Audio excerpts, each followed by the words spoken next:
Welcome to AS Blog Ozai Channel. दिनै आलासि जानो फैदों दै बिसिनियाव आलासि जानो फैदों. बे माहाजोनसो दै फेक्टरि मालिकसो बे माहाजोन बुरि ओंख्रि संदों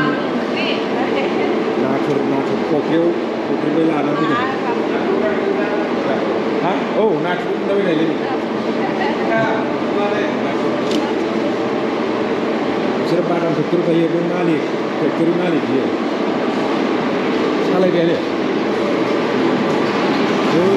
फेक्टरिया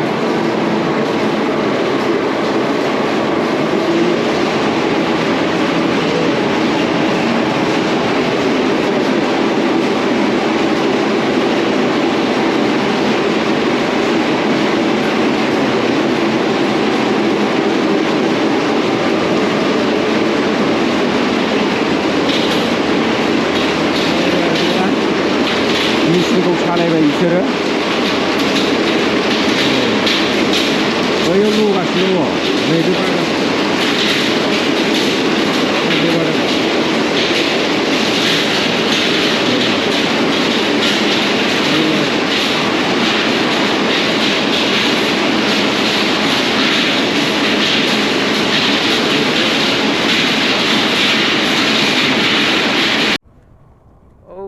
लोगोफोर नै दैया फख्रि बरियानो ना थानो हागौ दै बेयाव ना मागुर ना सिंगि थाइलेण्ड मागुर ना रौ खुरसा बे थाजोबगोन लोगोफोर.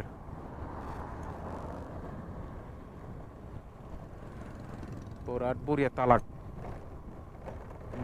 दे बाय लोगोफोर लोगो मोनगोन दै बे फख्रिनि नाखौ जानो.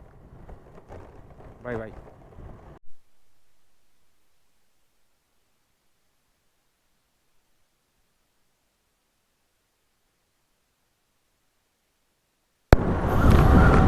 खानाय गोलाव जानायनि मुलि फानदों नै लोगोफोर नायो नै बिसोरो खानाय गोलाव जानायनि फाग्लासो. ओमफ्राय मानसिफोरनि मेगना गोजा जाजोबनायसो हनै मा मुलिथाय नै इयाव फानदों नायदो नै बिरादनो नै मा मुलिथाय नायदो ओरैजाय मोनथिला बुंनोनो हाला मा मुलिथाय हनै सिख्लाफोरनि खानाय गोलाव जानायनि माबानायनि खोन्थादों माया गोलाव जागोनथाय खुनु फात्ता गैया. आयौ नै जा फानगादों नै लाइन मा मुलिथाय बबाव फोनो बबाव जायो मा दाम मा थायो खुनु फात्ता गैया. नै सेंग्राफोर सिन्थाय माने हिनजावफोर नै गावसिनाथ' खानायानो गोलाव नङा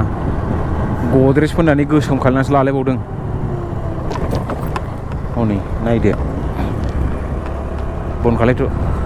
नायदो बन खालायथ'दो.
नायदो लोगोफोर खानाय गोलाव जानायनि मुलि फानदों बे लामायाव फाननाया गासिबो खानाय गोलाव जानायनि. बेयाव पस्टारबो होना दोनदों खर'आव खानाय रज'नाय माबा रज'नाय होदों नंगौना नङाथाय नायलांबाय था नै ओरैजाय माया रज'यो नै नायदो गारिफोरखौ लाखिलायनानै एकदम फानबावदों सोर बेसेबांनि फानोथाय मिन्थिया नै बेयावबो दङ नै आयुर्वेदि दावाइ फानो आरोना बिसोरो बिदिनो लामा लामायाव बास जाबाय दे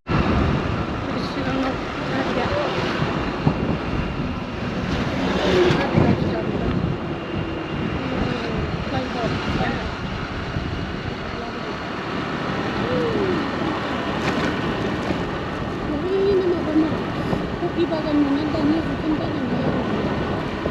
जों बाजाराव जों मोनफैथाराबो आरो जोंनिफ्राय थिखोनिफ्राय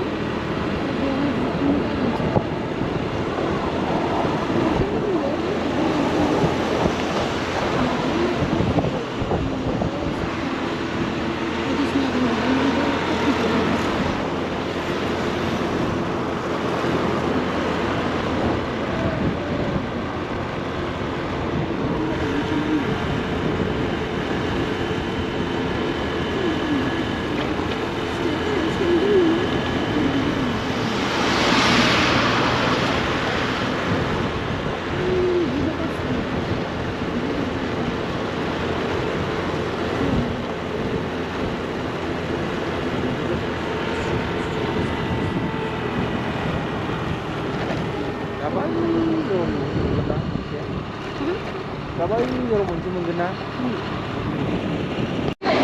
जाफैबाय लोगोफोर आंनि भिलेज ब्लग अजय चेनेलाव बेयाव संबाय टमेटर आलु दुन्दिया थाव होनानै बेयाव दाबा नाथुर बाथोन नाथुर बाथोना एसे दंबावो नै दं बेयाव होआखै बे टमेटर सालादाव होआखै बे आं जानायाव होदों नों माने भेजिटेरियान नालाय आंथ' जि मोनो बेखौनो हजम खालायो नालाय आंनाव खुनु माबा गैया बेनो आरोना नै जों बयबो ज' जाबाय ओमफ्राय जोङो गाबोन फुङाव आं नै जाखाजोबो गासिबो जि मोनो हटेल रेस्टुरेन्ट होन जिबौ सं मोसौ सं बोरमा सं दाउ सं इन्डियानि बाहेरा जाग्रा बुस्थुखौ संना होसे जाजोबखायो आङो खुनु गैया गोथां थानाय समाव सेस जाजोबखायो आङो मानो होनोबा आंनि जिउआ जोबलांबा आं मोनजानाय नङाना ओंखायनो जाजोबखायो दा लोगोफोर जोङो बेफोरखौ बादो जोङो जाबाय लोंबाय दा दसे उन्दुनोसै ओमफ्राय दा बेलासियाव एसे बेरायहैनोसै जोंनि बर'फोर मानसि दङ गोबांनो बिसोरजोंबो रायज्लायहैनोसै ओमफ्राय जोङो गाबोन हरनि 2टायाव सुरु खालायबावसिगोन एक्टिभा 3Gजों गोबां मानसियाबो साइकेलजों खालायदों बे साइकेलजों खालायनाय मानसिखौनो सबसे मानिनांगौ जायो नाथाय जोंना गारिसो जों साइकेलजों खालायाखै गारिजों साइकेलजों खालायनाय मानसिखौ बयबो साबस्क्राइबबो खालायहरनांगौ आंखौबो हेल्प खालायहर आंबो एक्टिभाजों सुरु खालायदों जों ज'यैनो थांगोन बेखोजों गेजेर ससेयाव गालांनो हागौ बाखिनिफ्राय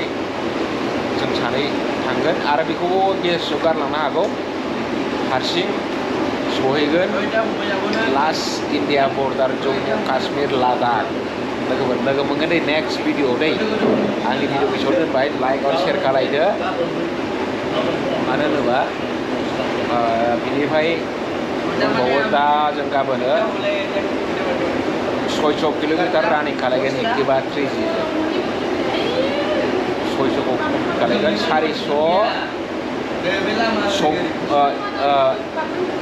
420 खौ कमप्लिट खालायबाय बेनिफ्राय आरो बारबोयै 400 बारबाय 424 जाहैबाय लाइक आरो साबस्क्राइब खालायनो दाबाव बाय बाय